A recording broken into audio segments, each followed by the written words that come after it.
মিষ্টি মধু বাংলাদেশে সবচেয়ে সুখী প্রবাসীদের বধূ। নারীর সকল ইচ্ছে পূরণ প্রবাসীরাই জানে, স্ত্রীর প্রতি মায়া বেশি প্রবাসীদের প্রাণে।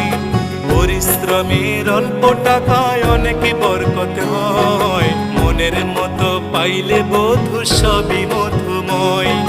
পরিশ্রমের অল্প টাকায় অনেক বরকত হয়, মনের মতো পাইলে বধূ সবই মধুময়। প্রবাসীদের প্রতি আমার হাজারো সালাম, ভালোবাসি বলেই তো গাই প্রবাসী গান। একজন প্রবাসী বড় মিথ্যেবাদী, ওরা শত কষ্টে বলে ভালো আছি। কিছু প্রবাসীর কিছু আপনজন, ওদের সরল মনে আঘাত